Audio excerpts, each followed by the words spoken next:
Session intitulée Territoire, dynamique territoriale et ruralité. Nous avons trois présentateurs, donc trois présentations.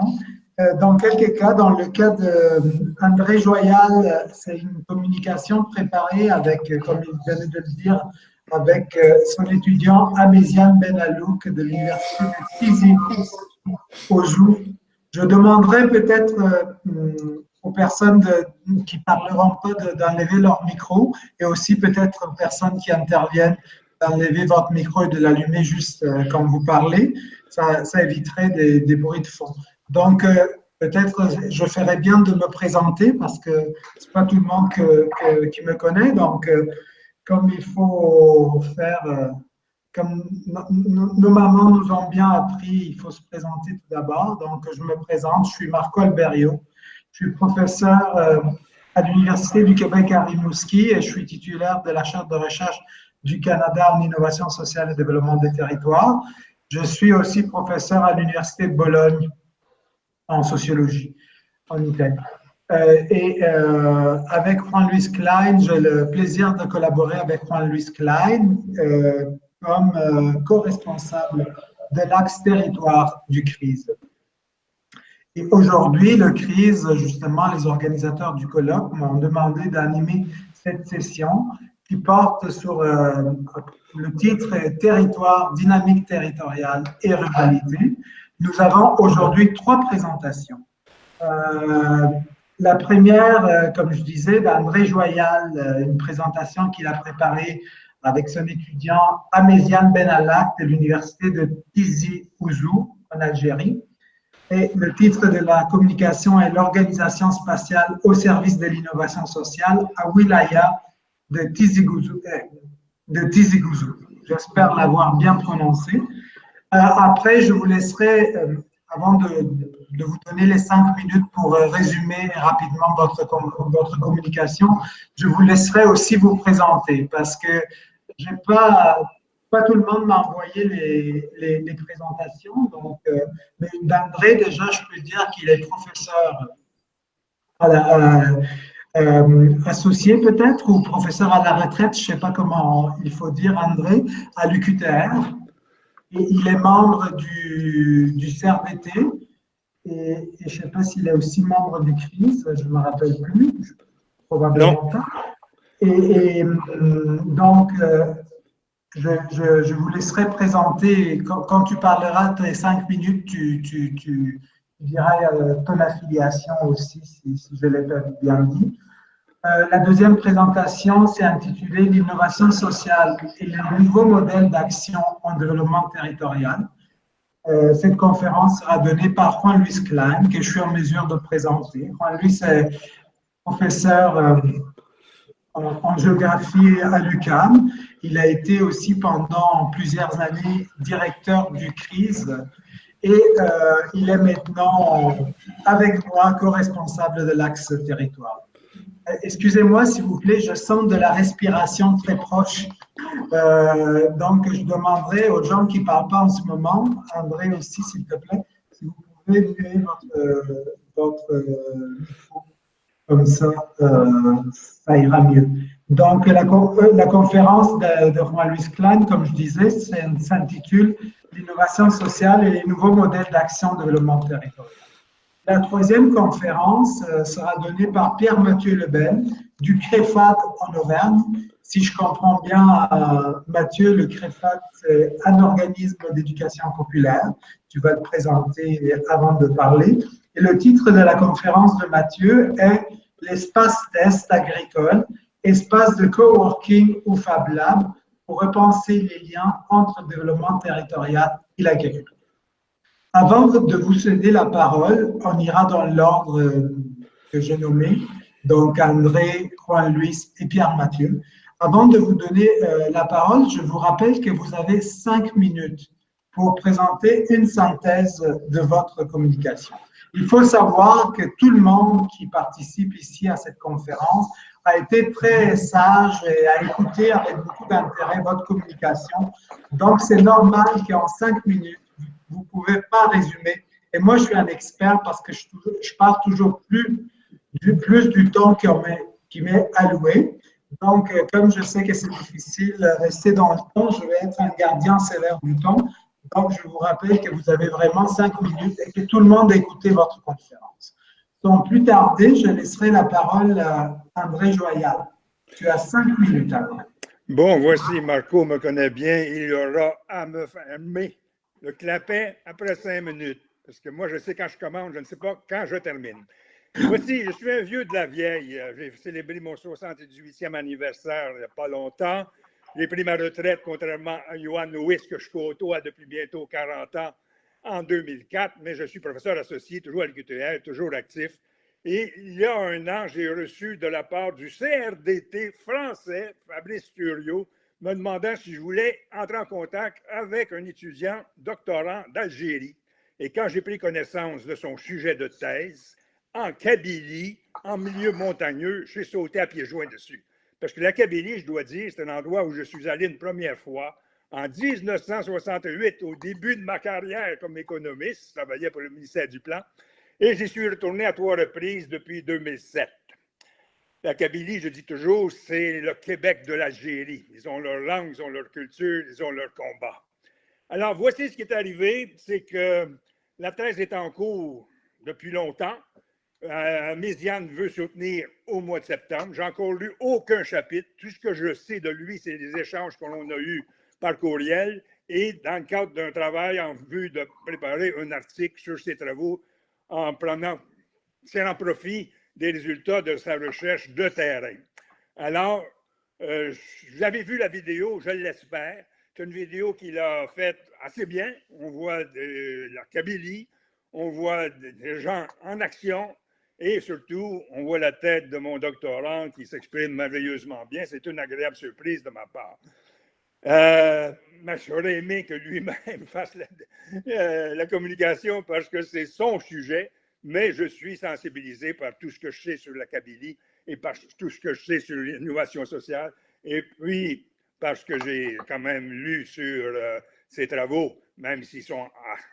Même si je n'ai pas tout lu l'essentiel de sa thèse. Ça reste à faire.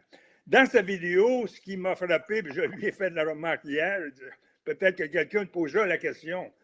Tu parles d'innovation sociale, tu nous montres de belles images, entre autres, des danseuses habillées en costume de pays, s'adonnant à faire des danses folkloriques. Alors, où est l'innovation dans tout ceci? Ben, on pourra en débattre tout à l'heure, parce que c'est une question que je pourrais poser aussi j'aurais aimé poser à Johan Lewis suite à sa communication d'hier.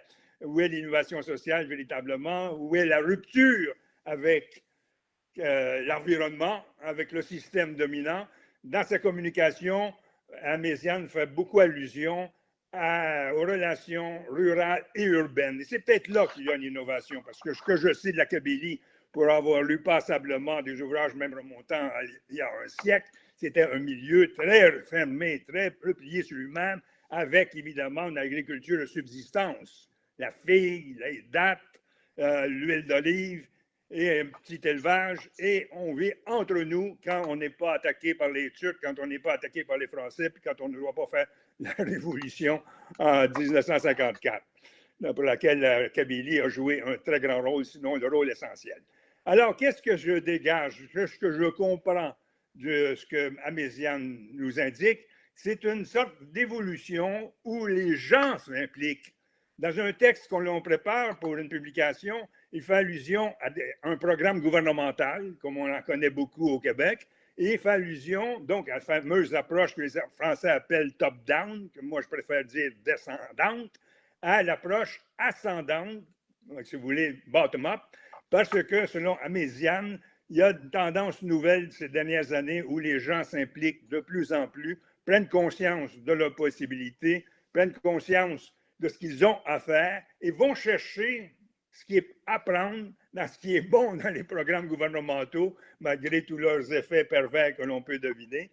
Alors, il se passe des choses. J'en saurai plus quand je lirai la thèse de Méziane, mais souvent, je lui ai fait la remarque, surtout en relation avec l'article que l'on prépare.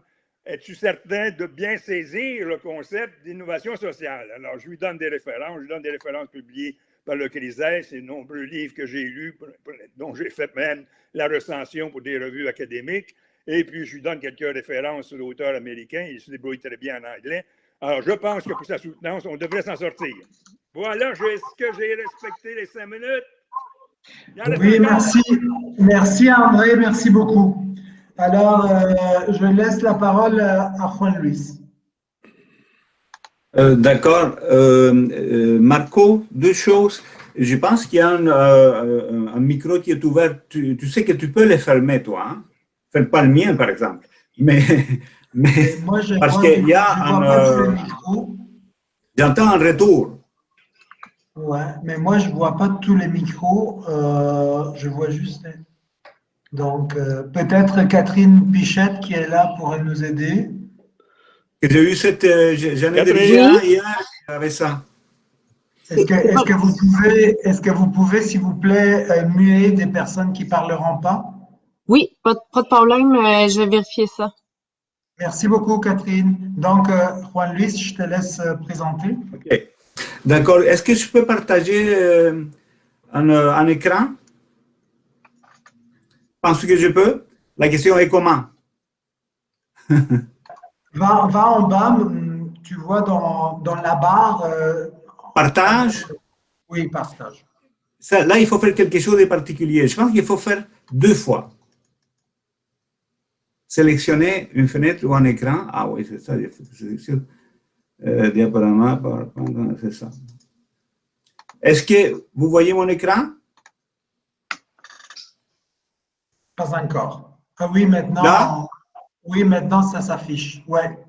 C'est parfait. Alors, écoutez, moi, j'ai 5 minutes. Je ne referai pas ma communication, c'est évident. Vous l'avez entendu. Et si vous ne l'avez pas entendu, vous avez bien survécu, si bien que ça, ce n'est pas absolument essentiel. Alors, moi, ce que je veux, c'est surtout vous dire que ce qui m'intéresse, et c'est sur quoi je suis intervenu, c'est sur les nouveaux modèles d'action en développement territorial en termes d'implication avec des acteurs et des chercheurs pour la transformation des conditions qui font en sorte que nous avons des problèmes de sous-développement ou de dévitalisation dans les milieux territoriaux. Alors, ce que nous avons cherché à trouver, c'est des pistes d'action, des champs d'action pour justement favoriser ces transformations. Alors, moi, vous allez directement à ce qui a été l'objectif de la chose, c'est-à-dire comment essayer d'agir avec les acteurs de façon à faciliter ou à favoriser le changement et une action en développement territorial qui favorise une société, une collectivité plus juste et plus équitable sur les plans à la fois sociétal et écologique. Alors, d'abord, des pistes d'action. Nous avons, suite à plusieurs travaux empiriques, dégagé 3 éléments qui sont très importants. Le premier élément, c'est l'arrimage des dimensions politiques, sociales, économiques et environnementales dans la perspective du développement d'une communauté. C'est-à-dire que traditionnellement, on aborde ces choses-là sur un plan sectoriel et même à une échelle régionale ou nationale. Or, dans les milieux de vie, dans les milieux communautaires, ces éléments se présentent comme étant interreliés. Le deuxième élément, ce qui apparaît très, très important, c'est le rôle central de la culture. Alors, la culture, d'abord, il y a un tournant culturel dans le développement des territoires, dans le choix des acteurs en termes d'action en développement territorial. Et ce que nous voyons, c'est que la culture est un facteur essentiel pour le développement d'une identité locale et aussi pour le développement d'un sentiment d'appartenance, ce qui constitue 2 conditions pour l'engagement des citoyens et des acteurs dans le développement de leur milieu. Le troisième élément, c'est l'importance qui prend la valeur d'usage du territoire. Dans les approches traditionnelles du développement territorial ou du développement local, ce qu'on favorise, en réalité, c'est la valeur d'échange. parce qu'on veut transformer les territoires en espaces plus compétitifs dans un contexte souvent de globalisation ou de concurrence avec d'autres territoires. Ce que nous découvrons, c'est l'importance de la valeur d'usage. Et la valeur d'usage du territoire, pour l'essentiel, c'est que la vie a lieu dans le territoire. Donc, la valeur d'usage du territoire, c'est d'être un milieu de vie. Et si on favorise la valeur d'usage, alors il faut mettre les milieux de vie au centre des actions, des perspectives et des politiques de développement. Donc, ça, c'est 3 pistes d'action qui sont assez importantes et ça s'inscrit dans des champs qui mobilisent évidemment divers aspects. Le premier champ, c'est celui des capacités. C'est-à-dire, si on veut que les acteurs s'inscrivent dans ces 3 pistes, et si on veut que la collectivité, en échange entre les chercheurs et les acteurs et les citoyens, s'inscrivent dans ces 3 pistes, ben, il faut développer des capacités. Ces capacités sont évidemment individuelles, parce qu'il y a une situation de leadership qui est très importante, mais ces capacités doivent aussi être collectives, de façon à mettre en interrelation les actions individuelles. Alors, les capacités, c'est quelque chose qui s'apprend, ça se développe et s'apprend. Il y a un apprentissage collectif qui permet de développer ces capacités. Le deuxième élément, c'est l'élément qui concerne la réflexivité. Alors ça, c'est quelque chose d'assez particulier parce qu'on ne le voyait pas avant. L'importance de la réflexivité chez les acteurs et chez les chercheurs, de façon à comprendre pourquoi on est en train de travailler avec une communauté et qu'est-ce qu'on vise pour travailler avec cette communauté, ce qui fait appel à la connaissance. Alors, la connaissance devient un élément important, un facteur important à développer et il faut évidemment revoir la façon comment on développe cette connaissance. Nous, on parle de co-construction de la connaissance à partir d'un partage de savoir. Le troisième élément, le troisième champ dans lequel il faut s'inscrire, c'est celui de l'intégration du développement, de l'intégration au sens de la transsectorialité, mais aussi de l'intégration en termes d'échelle, de façon à générer une alternative sociétale et de ne pas se réduire à l'action dans une collectivité locale. Voilà ce que je voulais vous présenter, voilà l'essentiel, et je développe dans la présentation disons, la façon comment on est parvenu à établir ce cadrage. Merci beaucoup, Juan-Luis. Nous sommes dans les temps, donc il reste la présentation de Mathieu Lebel et par la suite, il nous restera 30 minutes pour l'échange, ce qui est parfait sur un temps total d'1 heure. Donc, Mathieu Lebel, Pierre Mathieu, excuse-moi, Pierre Mathieu. Oui, pas de problème. Est-ce que on peut enlever l'écran de Juan-Luis? Est-ce que tu dois partager quelque chose, Pierre Mathieu? Non, c'est bon. Parfait. Alors… alors bonjour. Oui, donc je suis Pierre Mathieu Lebel, je suis chercheur formateur au CREFA d'Auvergne. C'est une association d'éducation populaire située à Clermont-Ferrand, en Auvergne, au centre de la France, dans le Massif central. Et je suis aussi chercheur associé à l'UMR Territoire, qui rassemble l'Université Clermont-Auvergne et l'INRAE, ainsi qu'AgroParisTech. Et ma présentation portait sur l'espace test agricole comme tiers-lieu pour repenser le lien entre développement territorial et agriculture. Alors, je peux commencer par juste rappeler, résumer ma description de l'espace test agricole dans ma présentation. Il s'agit d'un dispositif qui permet à un porteur de projet de se tester à échelle réelle. Par là, je veux dire des conditions les plus proches possibles de la réalité d'une installation agricole dans toutes sortes de domaines, habituellement sur un cycle de 3 ans.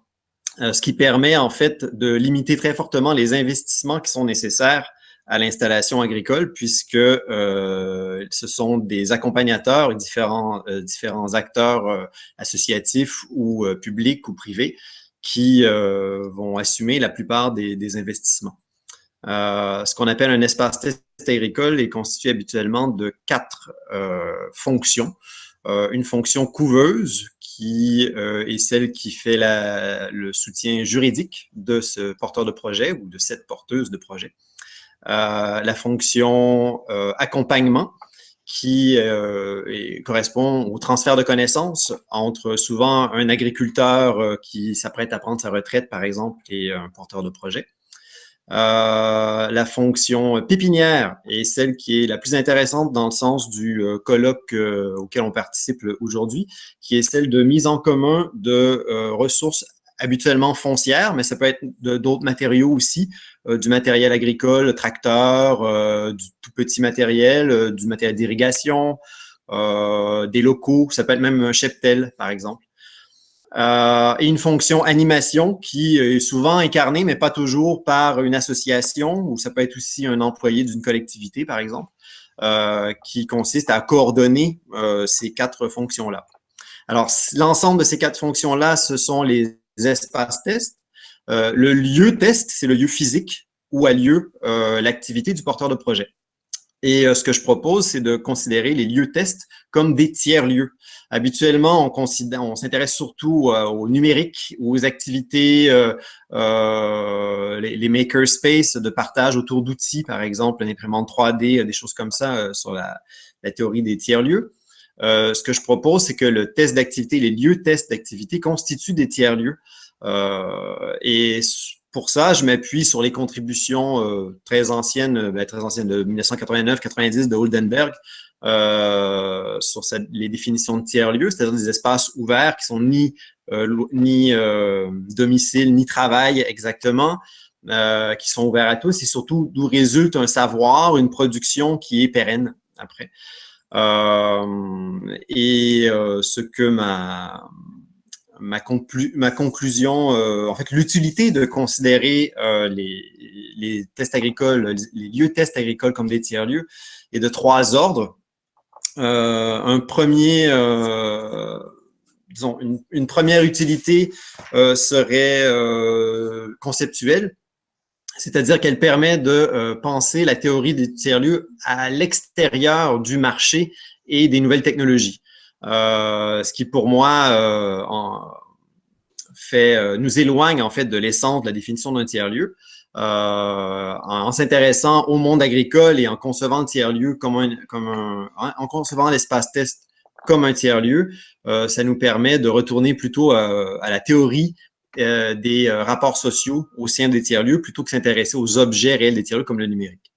Ensuite, le deuxième bénéfice, il est sociétal, c'est-à-dire qu'il permet de situer les porteurs de projets dans des parcours et non pas penser l'installation comme un but en soi, mais comme pour les autres tiers-lieux, comme pour les tiers-lieux numériques, il s'agit d'un lieu de passage où les gens arrivent, construisent des projets à une période donnée de leur existence, vont tirer des ressources pour les adapter à leur sauce, si on veut, quitte à changer d'activité plus tard, ce qui correspond très bien au comportement des utilisateurs de tiers-lieux, même dans les derniers ouvrages comme celle de Tremblay et de Crasse, par exemple.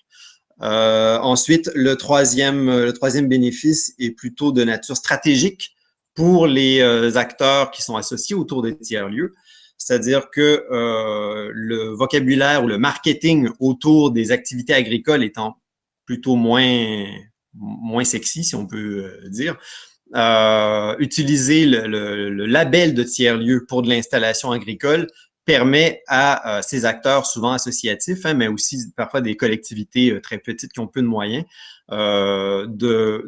d'insérer leur stratégie de développement territorial dans des mécanismes de soutien public ou privé qui ont beaucoup plus de moyens, celui des tiers-lieux qu'on connaît du numérique et qui sont plus à la mode. Donc voilà, je ne sais pas si j'ai mis 5 minutes, j'ai essayé. Merci beaucoup. Merci Pierre Mathieu. Oui, tu as été dans les 5 minutes et 30 secondes. Donc, parfait. On a maintenant une trentaine de minutes pour échanger. Donc, je demande à la salle si vous voulez parler d'allumer votre micro. Il y a juste une personne qui a le micro ouvert et qui est tape au même temps sur l'ordinateur. Donc, quand vous écrivez, rappelez-vous d'enlever le micro. Sinon, vous pouvez vous réserver avec le chat. Vous pouvez faire comme je fais maintenant, par exemple.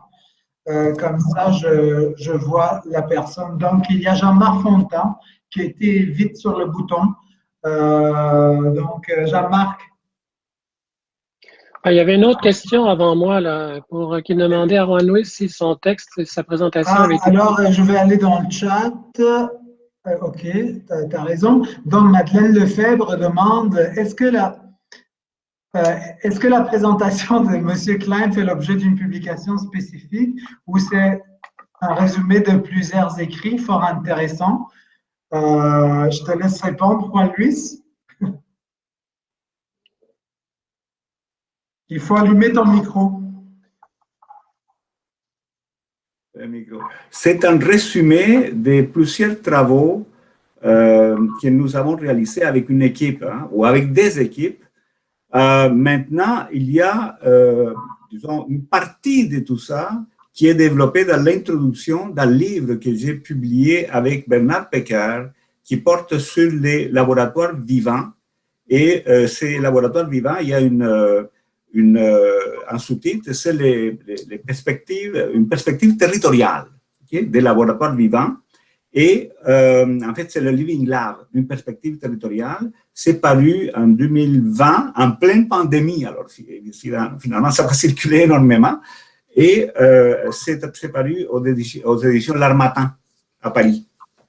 Alors, voilà. Mais sinon, il y a plusieurs travaux qui sont réalisés, toujours avec des équipes. Merci, Juan-Luis. Donc, Jean-Marc. Voilà, donc c'est une question pour Pierre Mathieu. C'est très intéressant, ces tiers-lieux. J'avais l'image que là, il y a toute la question des communs qui est très à la mode maintenant. Alors, est-ce que ça se rapproche ou est-ce qu'on est sur un autre univers, sur quelque chose de très différent que cette idée on voit une mise en commun, on voit une coordination, donc il y a quelques éléments qui se rapprochent, mais au-delà de ça, est-ce qu'on est sur cette planète-là ou sur une autre? Oui. Alors, il y a énormément de cas très différents, en fait, pour ce qui est des espaces tests agricoles.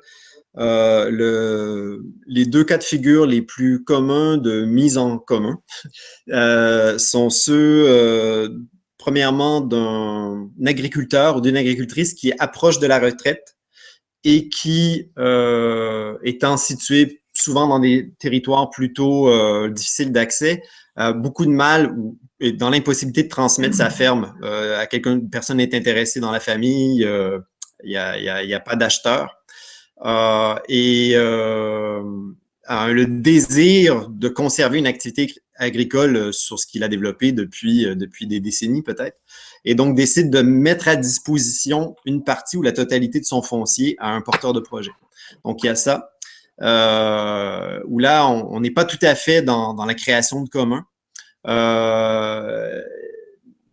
Après, il y a le cas très fréquent, de plus en plus fréquent, je dirais, où il y a des communes, des petites communes en France, qui ont l'ambition de diversifier soit leur population, leurs producteurs ou d'assurer une alimentation bio chez eux, qui décident de mettre à disposition ou de préempter des terrains pour les mettre à disposition de porteurs de projets. Et là, on s'approche un peu plus de ça parce que parfois, il y a des stratégies qui peuvent être véritablement collectives, là. De projets qui peuvent aller bien au-delà de simplement l'installation d'un agriculteur, où il y a tout un écosystème d'acteurs qui se développent autour de ces projets de communes. Par exemple, le partage d'outils auquel je faisais allusion tout à l'heure peut se faire simplement vers un porteur de projet, mais il arrive que ce soit pas un porteur, mais 5, 6, 10. Je crois qu'il y a jusqu'à 12 porteurs de projet dans un espace test. Donc, il y a des configurations comme ça où, à mon avis, oui, on est vraiment dans la création de communs. Mais par contre, c'est un dispositif qui est extrêmement flexible et juste au Réseau national des espaces tests agricoles, où il y a à peu près en ce moment, je dirais 500 à 600 porteurs de projets. C'est presque 500 à 600 cas différents, en fait. Il y a énormément de variabilité. Il y a des cas où on est proche du marché finalement, et des cas où c'est plutôt du socialisme entièrement partagé, et là, on est dans la création de communs purs. Merci, merci Pierre Mathieu. Alors, il y a André Joyal qui voulait aussi parler et Juan Luis. Après, on verra si dans la salle, il y a aussi des gens. Sinon, moi aussi, j'ai une question. André, activez votre micro et parlez, s'il vous plaît. Activez le micro. Ça va mieux? Merci. Ça va un peu mieux. Bon, j'espère. Alors, voici, au tout début, avant qu'on ouvre la séance, j'ai indiqué que ma bibliothèque se trouve à ma droite. Alors, je viens d'aller chercher un ouvrage que je vous recommande, si vous pouvez lire le titre. Johan Louis Klein y a fait allusion. C'est un ouvrage fort intéressant sur les Living Labs.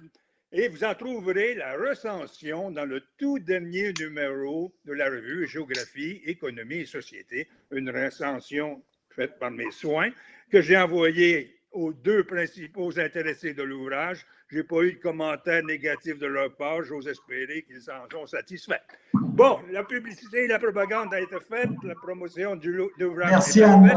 J'ai une question qui tue pour Johan Louis Klein, qui se tient bien prêt à y répondre. Au tout début de sa vidéo, il fait allusion à une définition de l'économie d'innovation sociale. C'est moi qui souligne avec des traits grands comme des rails de chemin de fer, une rupture par rapport au système dominant.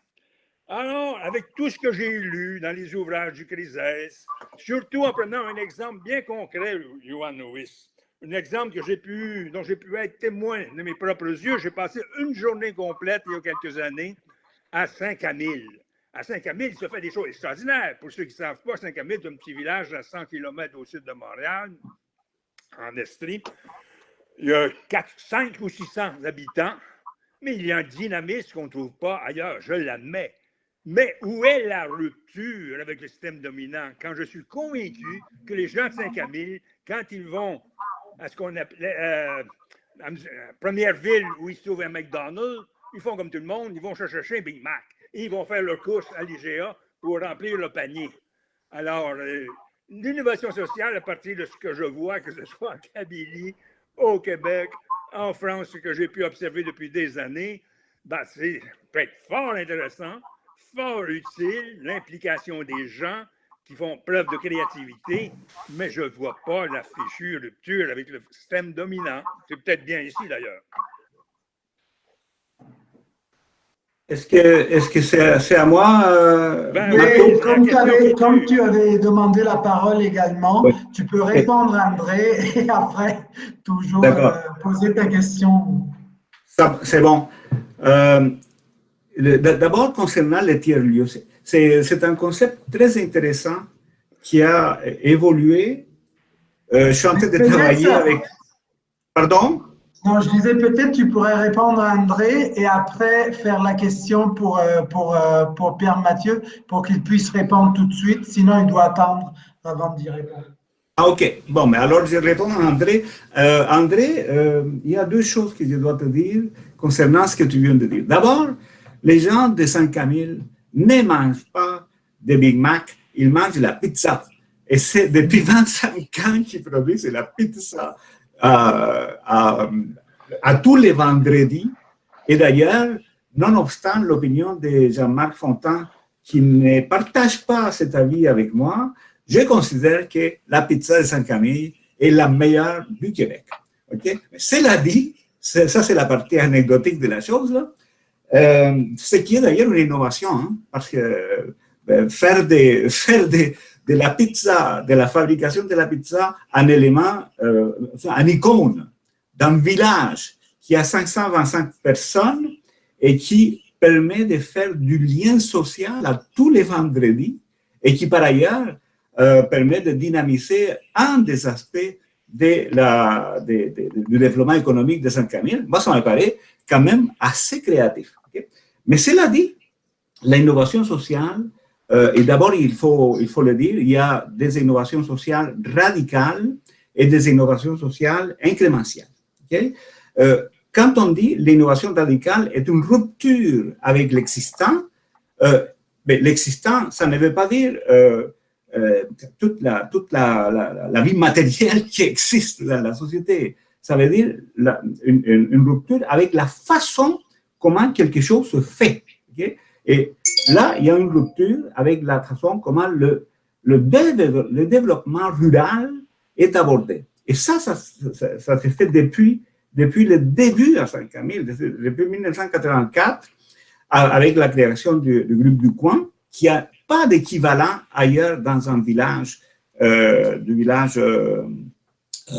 rural, et ensuite avec une série d'expérimentations et d'innovations qui s'enchaînent et qui commencent par la culture, mais ensuite développent des formes de réflexivité à travers des apprentissages et des cours réalisés en relation avec l'université, des formes de développement agricole, une forme spécifique très intéressante d'application de ce qu'on appelle l'économie présentielle, mais d'une façon très collective, c'est-à-dire en termes de peuplement, en termes d'augmentation de la démographie, l'inscription dans la technologie avec les communications d'une façon assez extraordinaire. Et tout ça, c'est des contributions qui sont par ailleurs imitées par d'autres en termes de développement rural. C'est-à-dire c'est une approche du développement rural qui n'est pas uniquement en réponse à aux problèmes qui se présentent, mais qui essaye de prévoir les problèmes et de concevoir un objectif en termes de milieu de vie et en termes de qualité de vie, inscrite d'ailleurs dans l'environnement, parce qu'un élément essentiel, c'est le paysage. Et quand je parle de paysage, je ne parle pas de l'aspect bucolique du paysage, je parle du paysage comme élément environnemental qui cadre le développement de Saint-Camille. Alors, c'est la dimension rupture en termes de développement rural, pas en termes de société, en termes de développement rural. Alors, concernant le tiers-lieu, moi, je trouve que c'est un élément, c'est un concept intéressant. Malheureusement, comme tous les concepts dans le domaine du social, souvent, ils sont élastiques. Finalement, à un moment donné, ils perdent de leur consistance à la mesure où on l'applique à plusieurs choses. Mais ce qui est essentiel dans ça, c'est que c'est des lieux qui ne sont ni de travail, ni d'habitation, et où se combinent. C'est-à-dire que où il y a quelque chose d'autre qui se développe, ou ça c'est une possibilité. L'autre possibilité, c'est que ces deux éléments se combinent. Et là, il y a effectivement disons, un espace qui peut favoriser des expérimentations. Moi, c'est ça qui m'intéresse dans le tiers-lieu, c'est que c'est des espaces qui favorisent des expérimentations qui combinent l'habitat et la production. Donc, c'est des espaces qui nous ramènent à la possibilité de certaines communautés qui ont été imaginées même par les socialistes utopiques et même par les premiers urbanistes qui parlaient de Garden City ou des choses comme ça, dans d'autres contextes évidemment, mais qui parlaient de ça, c'est-à-dire de la combinaison de l'action d'habiter et de l'action de produire dans des milieux où il y a une possibilité d'avoir une gouvernance intégrée. C'est ça qui m'intéresse, moi, dans le concept de tiers-lieu. Ben, tout à fait. Je n'ai pas parlé, en fait, d'où venait la création de ces espaces tests agricoles, mais ça répond tout à fait à cet intérêt-là. À l'origine, en fait, c'est la création du dispositif, si on veut, sa formalisation en termes juridiques, elle est venue du fait que plusieurs acteurs associatifs ont constaté que il y avait du test qui se faisait, mais il se faisait de façon informelle, ce qui faisait que beaucoup d'agriculteurs devaient vendre leur production sur le marché noir, en fait. Et non seulement ça, mais aussi, ce faisant, ne bénéficiaient pas du filet social, en fait, ne pouvaient pas cotiser à une caisse d'assurance, tout ça. Alors, le dispositif a été formalisé de sorte que on puisse faire du test d'activité de façon formelle. Et les besoins qui se trouvaient derrière ce dispositif innovateur à ce moment-là, c'est que les porteurs de projets, ces porteurs de projets qui cherchent à se tester, ne sont pas du tout intéressés par les filières classiques agricoles. C'est-à-dire, pour une part, ils tiennent à avoir des vacances. Ça a l'air un peu drôle comme ça, mais dans le monde agricole, avoir des vacances, c'est pas évident. Donc, eux, ils tiennent à développer une activité agricole où ils pourront concilier la vie familiale, avoir des vacances à intervalles réguliers, peut-être faire autre chose, peut-être avoir une autre activité à côté. Ils tiennent bien souvent, pas toujours, hein, mais bien souvent, ils participent plutôt d'une mouvance bio, agroécologie, des choses comme ça, qui, dans leur esprit du moins, exigent des beaucoup plus petites surfaces et ont l'ambition de pratiquer une agriculture qui est, par exemple, beaucoup moins dure sur leur corps physiquement. Et donc, toutes ces valeurs, toutes ces ambitions portées par le porteur de projet exigent un cadre très flexible. Ce qui fait qu'en pratique, on va retrouver dans des lieux tests, parfois, en effet, des gens qui habitent temporairement sur les lieux tests, ou des gens où le lieu test est le lieu de rencontre de plusieurs porteurs de projets.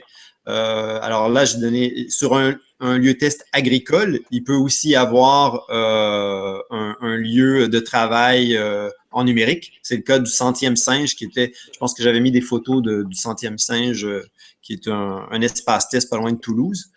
Donc, ce qu'on retrouve sur les lieux tests, c'est cette hybridation, en fait, qui vient de la rencontre des projets et des valeurs de tous les acteurs qui sont associés. Et je dis toujours les porteurs de projets, mais ce que je trouve intéressant, c'est qu'il y a aussi les accompagnateurs, les couveuses qui, eux aussi, ont leur projet de nature associative, de nature en termes de transformation sociale, qui va s'exprimer, qui va chercher à instrumentaliser le lieu test pour les ressources qu'il renferme.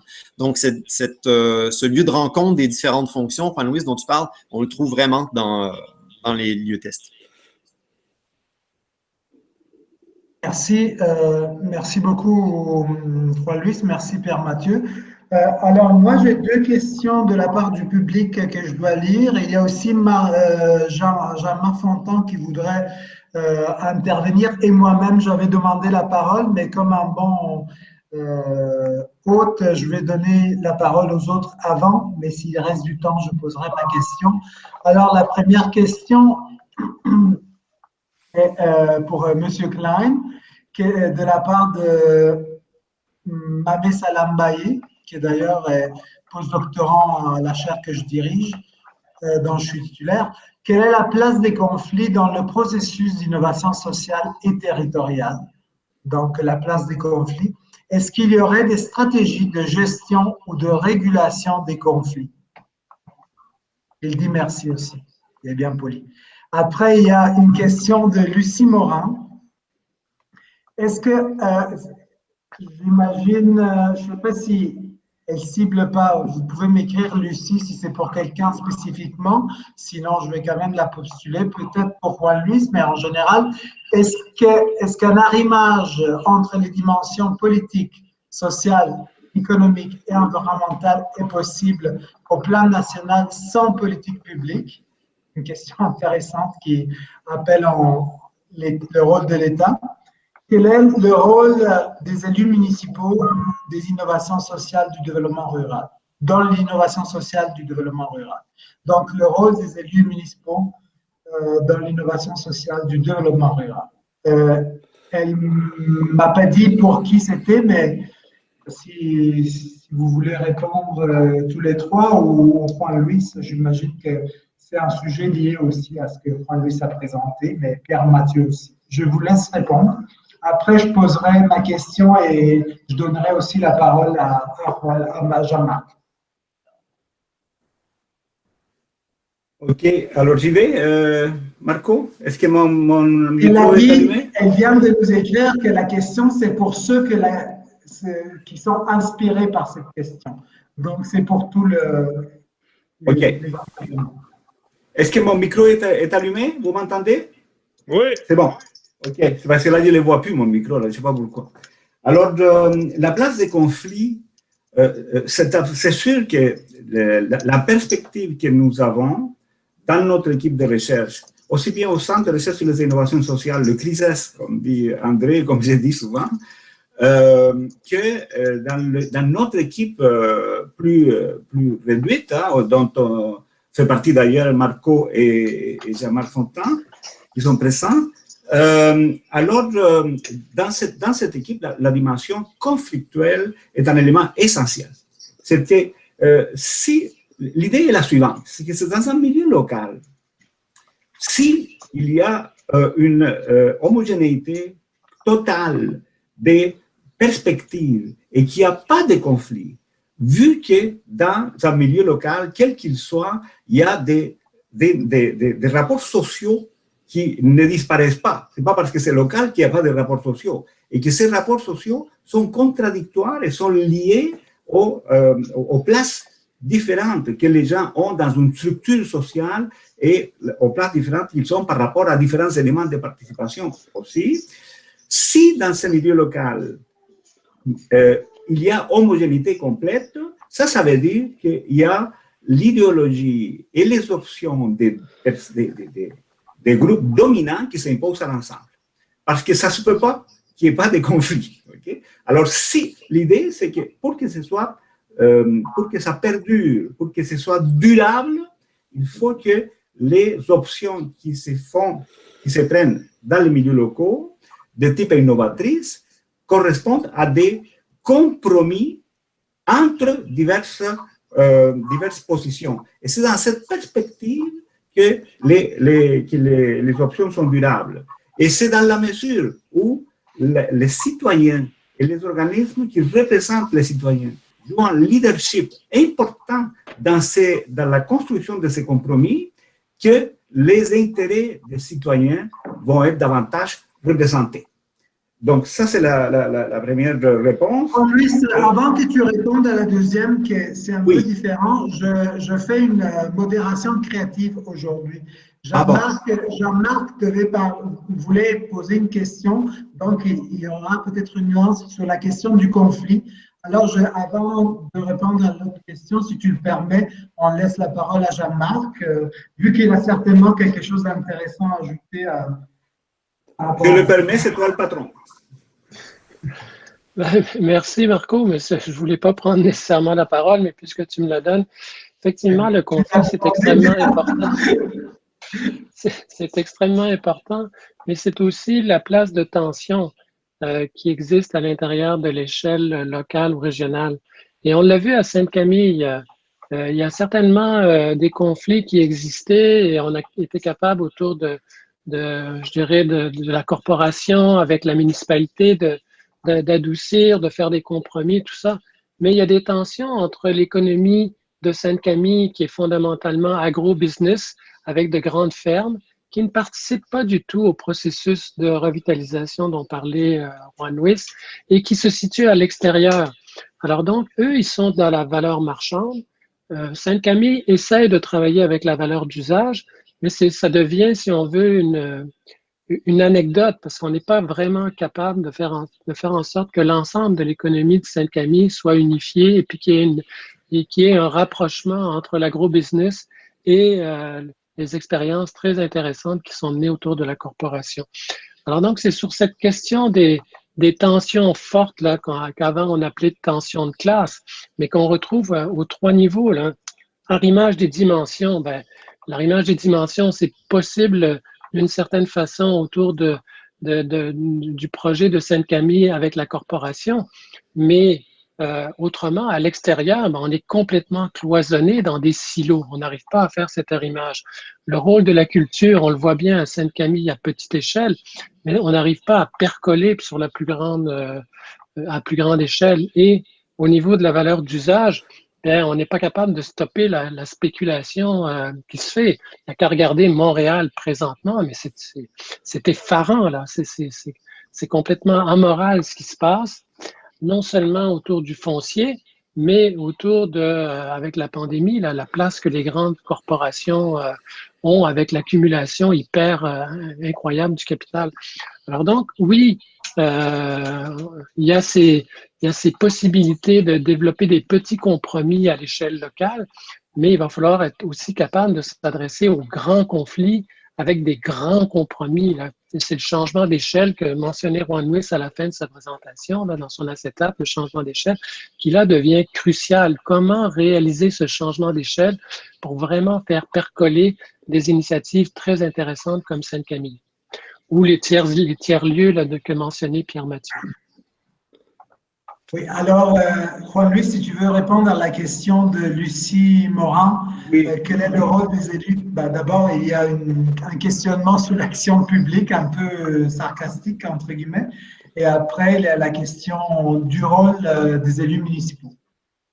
Oui, d'accord. En fait, je n'ai pas vu la dimension sarcastique, là, mais tu me l'as expliqué. Sarcastique dans le sens que c'est une demande un peu rhétorique qu'elle fait dans ce sens-là, c'est peut-être pas le bon mot sarcastique. Est-ce qu'un arrimage entre les dimensions politiques, sociales, économiques et environnementales est-elle possible au plan national sans des politiques publiques? Ce qu'il faut dire là-dessus, c'est que sur le plan local et du développement, surtout en milieu rural, mais pas uniquement, la tradition de l'action, et je parle même, je remonte au JAL, okay, pour ceux qui connaissent ça, là, aux années 70, en 73 notamment. L'action locale, l'action communautaire se faisait contre le milieu politique. Et donc, il y avait un conflit entre l'action communautaire et la structure politique. Et les maires n'embarquaient pas du tout, au contraire, ils étaient contre.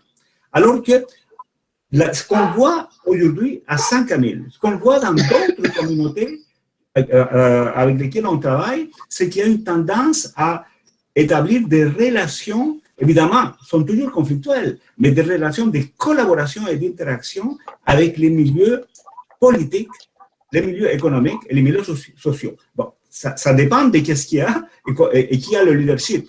Mais aujourd'hui, cette interaction s'avère essentielle. Maintenant, l'idée, c'est de faire de ces expériences, parce qu'il faut voir ça comme des expérimentations, okay, qui peuvent donner suite à des perspectives plus globales, et ces perspectives plus globales doivent aller au niveau régional, au niveau national. Alors là, c'est sûr que ça ne se fait pas par percolation. Hein. Moi j'ai toujours pensé que ceux qui croient qu'en expérimentant, ça va percoler, puis à un moment donné arrive comme par magie, un peu comme tache d'huile, comme on disait dans le temps de la théorie du développement polarisé, en tache d'huile, et ça va s'étendre. Ça ne s'étend pas. Il faut l'étendre.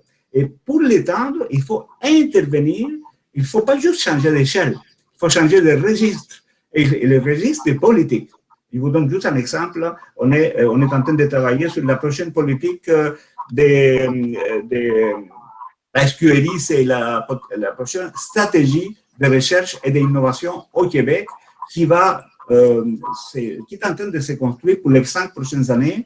Et ce qu'on fait, c'est intervenir auprès de la personne qui a la responsabilité de le faire, mais sur un plan d'interaction, je ne dirais pas politique, parce qu'on n'est pas des politiciens, mais d'une interaction directe, de façon à lui dire, regarde, ce qui s'est fait dans les milieux locaux, c'est ça, ça nous indique un certain nombre de pistes, et ça serait intéressant qu'au niveau national, c'est-à-dire du Québec, ces pistes soient inscrites dans la politique de recherche et d'innovation.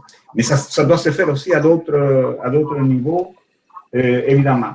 Et la place des élus municipaux, dans le développement rural, moi je pense que Pierre Mathieu peut en parler aussi, est absolument essentiel.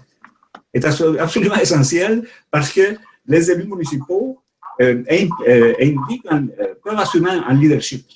Et sur ce plan, à Saint-Camille, ça a été extraordinaire. C'était très révélateur. Merci beaucoup, Jean-François-Louis. Moi, là, je vais poser, on a quelques minutes, on a 3-4 minutes, je vais poser ma question rapidement à Pierre Mathieu. Donc, c'est pas une question, c'est pas une critique, pas du tout, mais c'est juste pour comprendre mieux qu'est-ce qu'il y a là-dedans. Évidemment, en 15 minutes et même encore plus en 5 minutes, c'est difficile de tout de mêler, mais ma question est plus large et c'est une question que je me pose aussi pour les initiatives que j'étudie et en général, quand j'entends des présentations sur des, comment dire, sur des outils, sur des éléments qui sont tout avant que des innovations sociales sont des outils qui après peuvent devenir des innovations sociales. Donc, je me pose en quoi, pour quelle dimension l'outil que vous avez présenté, donc celui de l'espace test agricole, est-il une innovation sociale? Moi, je comprends qu'elle est probablement, certainement, elle est, mais je voudrais mieux comprendre les dimensions. Donc, c'est où la transformation sociale, même qu'aujourd'hui, on a compris, en écoutant les différentes présentations, il ne faut pas forcément des innovations sociales radicales pour amener une transformation sociale. Il y a des approches plus comment tu disais? Incrémentielles. Donc, et d'autres plus de rupture, et la rupture étant à différents niveaux. Donc, il ne faut pas forcément faire comme font les centres sociaux à Bologne, la ville où je suis maintenant, qui se battent avec la police pour occuper des espaces qui sont aussi des espaces d'innovation sociale. Ils peuvent aussi être des luttes de différents niveaux. Mais moi, je voudrais comprendre dans un espace des fois géré par la région ou géré par la municipalité, etc. Je ne dis pas qu'il n'y a pas d'innovation sociale, mais à travers quelle dimension, sur quelle dimension il agit. Donc, tu as donné des exemples liés à la relève agricole, etc. Donc, sont où les relations de pouvoir qui sont touchées et comment sont touchées. Donc, c'est une question un peu large, mais c'est vraiment ce qui me touche souvent quand j'écoute ces présentations sur ces tiers-lieux, sur ces… Oui. En effet, c'est une question un peu large, mais je vais essayer de répondre succinctement. Si je me mets dans la perspective d'un porteur de projet, si on veut, le problème social qui est partagé, identifié par les acteurs de l'espace test agricole comme nécessitant une réponse innovative, elle touche plusieurs éléments. D'abord, il y a la nécessité de trouver des entrées dans le monde agricole pour les gens qui ne défendent pas ou qui n'ont pas les valeurs du monde agricole classique. Donc, j'en ai nommé tout à l'heure des grandes surfaces, mais il y a aussi les enjeux en termes de moyens pour accéder à du foncier. Donc, une des grandes innovations, en fait, c'est l'accès au foncier et à la mise en pratique d'un projet agricole sans ou avec très peu, disons, d'investissement de départ. On est très souvent à l'extérieur du marché où les choses sont mises à disposition. Alors, c'est pas tout à fait vrai parce que dans l'esprit de tester, on met des mécanismes de paiement petit à petit sur les 3 ans pour que justement une personne puisse expérimenter c'est quoi être agriculteur. Donc, il y a de la vente, il y a de la location, mais l'idée, c'est d'ouvrir l'accès au plus grand nombre en prêtant, en mettant à disposition. Donc, il y a cette innovation-là. Il y a l'innovation aussi en termes de soutien et d'accompagnement à l'apprentissage, où ce qui est testé, quand on dit test, ce ne sont pas les connaissances de l'agriculteur, on ne teste pas l'agriculteur. C'est l'agriculteur qui se teste. Il n'y a pas de réussite. La réussite n'est pas synonyme d'installation agricole. Un agriculteur qui décide, après 1 an et demi, 2 ans, que pour lui, c'est pas bon l'agriculture, c'est un test agricole qui a du succès. il a eu une réponse. Il a testé son projet et à la fin, non, il ne sera pas maraîcher. Donc, dans l'ambition du transfert de connaissances, va bien au-delà de, en fait, ce n'est pas du tout avec l'objectif d'installer une activité économique pérenne. C'est pas ça. C'est l'ambition de donner un projet à un porteur de projet, qui sera peut-être pas une installation économique pérenne en agriculture. Et tout ça passe par l'accès à de l'accompagnement du foncier, des outils. Donc ça, c'est deux aspects, à mon avis, fortement innovateurs du test agricole. Je pourrais en dire plus après, mais là, on va... Merci beaucoup, merci beaucoup.